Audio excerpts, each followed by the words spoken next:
Things that matter most must never be at the mercy of things that matter least. These are the words of von Goethe, a German writer, philosopher, and scientist. In our fast-paced world, it is very easy to get overwhelmed and frustrated. There's so much to do and not enough time to accomplish the things of the day.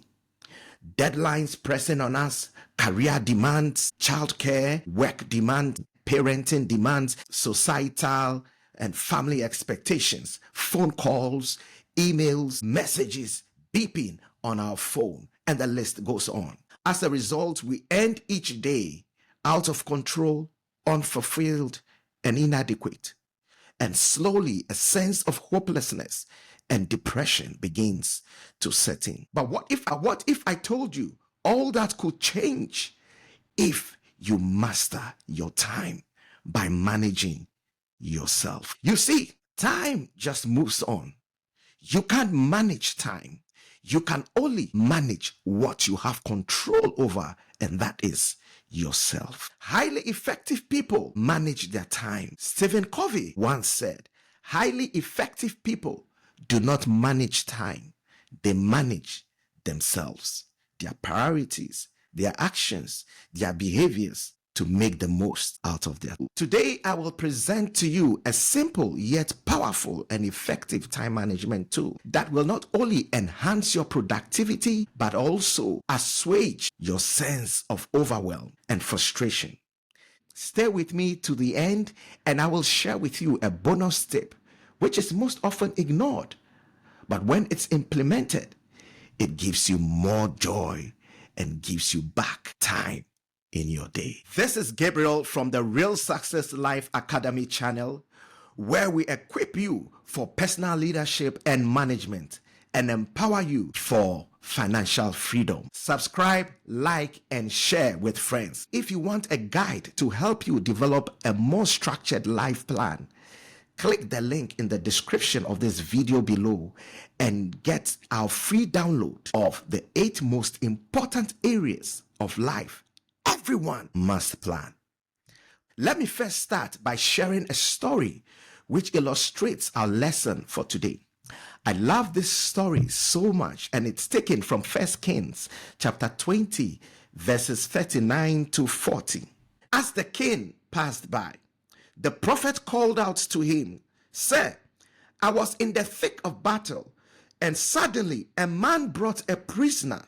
He said, 'Guard this man. If for any reason he gets away, you will either die or pay a fine of 75 pounds of silver.' But while I was busy doing something else, the prisoner disappeared." "Well, it's your own fault," the king replied. "You have brought judgment on yourself." This is a short story which illustrates our lesson for today. You see, the servant was busy here and there doing something else, but he had been entrusted with something precious with dire consequences if he escaped. But his lack of priority, his lack of priority made this precious asset slip through his hands. You see, you are that man. Precious asset is your life. Many of us are stuck in the thick of thin things. And what do I mean by that? We are stuck doing things that seemingly look important. They are urgent but not important. We are busy and yet unproductive. We fill our days with busyness, with activity, and yet at the end of the day, we feel a sense of emptiness. We feel frustrated. We feel unfulfilled. Busy, yet unproductive. Busy, yet unfulfilled. We go through life distracted by urgent things, things that are not important. Living life on urgency instead of on importance. As a result, we are tired at the end of the day and yet unproductive. 2 decades ago, overwhelmed by my personal disillusionment, I've sought solace in books. One Saturday morning, I took a bus and visited one of my favorite bookstores, Waterstones in central London, and I came across a book titled The 7 Habits of Highly Effective People, written by Stephen Covey. The 7 Habits of Highly Effective People. In that book, under habit 3, put first things first, Stephen Covey described a time management tool. And this is what I will be sharing with you today. That tool changed my life, changed the trajectory of my life. It is a tool that could be used to categorize, it is a tool that could be used to categorize every activity or task that we undertake. It is very important to note that every activity or task that we undertake can be categorized on the basis of 2 primary factors: urgency and importance. When we say urgent tasks are tasks that require immediate attention. Urgent tasks act on us. Tasks that are urgent press on us and insist on action. It must be done now. So we find ourselves reacting to these tasks. They come to you and they require that you act upon them now. For instance, think of a phone that is ringing. When you hear your phone ringing, you feel you have to pick the call. There have been stories of people in their bathroom or in a bathtub who slipped and had major injuries because they leapt out of their bathtub only to pick a phone call. Urgent tasks act on us. They are pressing. On the other hand, important tasks have to do with results. They do not act on us. They require initiative. They require proactivity. You see, we must act to see productivity or to make things happen when it comes to important things. What are important tasks? Important tasks are the tasks or activities that contribute to our mission or align with our values. Important tasks are tasks or activities that align with our highest priority goals. So something that is important to one person may not be important to the other, and that is fine. But it's important to know what is important to you. Now let's take a look at this time management tool. Take a piece of paper, and on this piece of paper, draw a large square. Divide this square into 4 quadrants. Label these quadrants as follows. On the upper right, quadrant 2. And then on the lower left quadrant, write quadrant 3. And on the right quadrant, write quadrant 4. Now, above quadrant 1, write the word urgent. And to the left of quadrant 1, write the word important. And then on top of quadrant 2, write the word not urgent. And then on the left of quadrant 3, write the word not important. So we have quadrant 1 consisting of activities that are both urgent and important. And we have quadrant 2 consisting of activities that are not urgent but are important. And when we come down to quadrant 3, we have activities that are urgent but not important. And in quadrant 4, the lower right hand side corner, we have activities that are not urgent and not important. Now let's look at some of the activities that fall within these various quadrants. Quadrant 1. Normally, quadrant 1 is made up of activities which are both urgent and important. And they consist of activities we will describe as emergencies, activities that are crises, last-minute deadlines, pressing problems, unforeseen events. These are events that act upon you. These activities are classified as urgent and important. They act upon you and must be done. Now, in quadrant 2, which consists of activities that are not urgent but are important. And these consist of proactive work, planning, prevention, relationship building, learning, taking time to renew yourself, recreation, important goals, creative thinking. These are activities which do not act upon you. These are activities, when done, you don't feel a sense of urgency, but must be done. For example, planning, developing an emergency fund, developing a budget or a spending plan, of scheduling and going for your annual medical check. These are preventative. They do not act upon you, but they require proactivity. They require initiative on your part to make it happen. These activities fall under quadrant 2. Activities of planning, activities of critical thinking. They are not urgent, but they are important. Now, in quadrant 3, these are activities that are urgent, but they are not important. And these are activities such as needless interruptions, unnecessary reports, irrelevant meetings, other people's minor issues, unimportant emails, tasks, phone calls, status, checking social media messages, posts. All these are urgent. Your phone beeps with messages. You have notifications on your phone, on social media messages, seemingly urgent, but they are not important.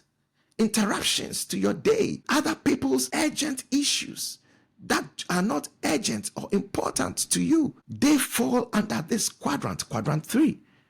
They are urgent, or they seem urgent, but they are not important. And we have in the last quadrant, quadrant 4, and these are activities that are not urgent and they are not important. And the activities that fall within this quadrant are trivial work, mindless scrolling on your phone, social media, avoidance activities, things that you engage in to avoid doing the real thing. You procrastinate doing them. Excessive relaxation, TV, gaming, internet, time wasters, gossip, mindlessly scrolling TV, binging on Netflix all through the day. These are not urgent and these are not important. So you see, these are the 4 quadrants of activities. Every task, every activity that we undertake in a day can be grouped or can be classified within these 4 categories. Category 1, or quadrant 1, which is the quadrant of urgent and important, is the quadrant of necessity, because you have to act, you have to do it. Deadlines, crisis, emergencies is necessary. Quadrant 2 consists of things that are not urgent but important. This is the quadrant of effectiveness. Things that are important but not urgent. The quadrant of effectiveness. Quadrant 3 is the quadrant which we refer to or call the quadrant of distraction. The quadrant of distraction. Needless interruptions. They are made up of activities that distract you. They seem urgent, but they are not. They are urgent, but they are not important. They are not important to your life's mission. They are not important or do not align with your goals. They do not align with your values. It's a quadrant of distraction. And the last quadrant is what we call the quadrant of waste. You see, how do we apply all this to our lives? Or how do we assuage that sense of overwhelm, that sense of emptiness at the end of the day in this fast-paced world? You see, effective people live primarily out of quadrant 2, the quadrant of effectiveness. The quadrant of effectiveness, quadrant 2, is the heart of living a life of personal management. It's the quadrant where you are in control. It's the quadrant where you take charge of your life, where you master your time by managing your life. The quadrant of effectiveness. We call it the quadrant of effectiveness because in that quadrant, you are doing creative work. You are in control.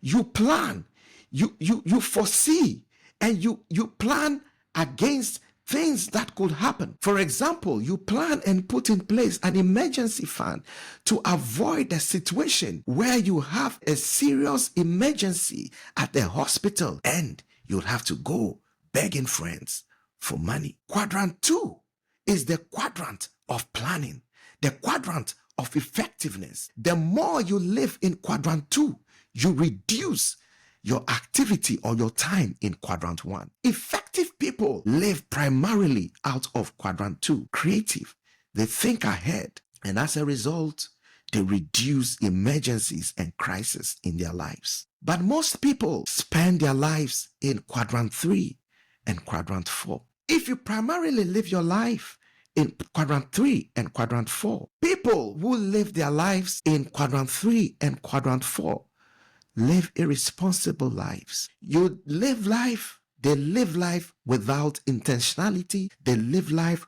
without purpose. They simply glide or drift through life. Whatever happens or whatever comes goes. Mindlessly spending time watching TV or following the scripts of others, following the agenda of others, following that they are being lived. People who live in quadrant 3 and quadrant 4 are being lived. You've heard the saying or the question, are you being lived or are you living? So at the end of the day, your life is filled with activity, and yet you realize you are empty because your life has been filled with things that do not align with your values. You have set goals for yourself at the beginning of the year, but throughout the day, you are involved in activities that do not help you achieve those goals. Quadrant 3 activities, quadrant 4 activities, quadrant of distraction, the quadrant of waste. As much as possible, as effective people, we must avoid quadrant 4 at all costs and minimize or delegate activities that fall within quadrant 3. Quadrant 3 and 4 must be avoided at all costs and live in quadrant 2. You plan, you execute out of quadrant 2. And to do that is very simple. You sit down and at the end of every week, you plan the next week, you plan the next day, what you want to do, and you plan around your goals, your values, your roles, your responsibilities, your highest priority goals. What is your life about? What is your life about? If you were to be invited to attend your child's ballet performance or recital or swimming performance, and friend comes up to you and says, look, let's go for a chit chat over drinks. If you are a family-centered person who wants to build relationship with your children, you would prioritize your time at your child's performance over having a mindless chit chat with a friend who just walked in. So you see, you then have control over time. You are building the relationships that matter to you. You are making time for the things that are of value. You are making time for things that move your life forward. So today, take time, take a piece of paper and begin to reflect. List all the activities and tasks that you undertake in a day or even in a week, and begin to categorize them under these 4 quadrants. It will begin to show you where you are spending most of your time, and then you can begin to make adjustments. It's important that we spend our time in quadrant 2. I'll put a link in the description, and you could get the book, The 7 Habits of Highly Effective People. It is a must read. To avoid overwhelm and effectively master your time, you must become a quadrant 2 person. This lesson on the time management matrix from Stephen Covey changed my life, and I know it will change yours too. And now, thank you for staying with me up until this time. The bonus point is just say no. Yes, just say no. You know, many people feel guilty by saying no. And I have learned that it's easy to say no when you have a burning yes within you. The secret to living an effective life is by saying no. It is a concept I at first found very difficult, but the more I tried to become effective in my day-to-day activities, I realized that I cannot be everything to everyone. I cannot be everywhere at the same time. You must prioritize your goals. You must determine what is important to you. You must prioritize. And when you do that, you can say no to the things that do not align with your high priority goals. Saying no is easy when you know, when you have a strong yes. You can't go north and go south and east at the same time. To be effective, we must live our lives from quadrant 2. Learn to say no to quadrant 3 and quadrant 4. The quadrants of distraction and the quadrant of waste. So where are you spending most of your time? Share with us in the comment section. Is it quadrant 1, 2, 3, or 4? Let's know in the comment section. And let us also know what one quadrant 2 activity would you undertake today. Thank you so much for making time to watch this video. Subscribe and share this video with a friend. I look forward to seeing you on the next one.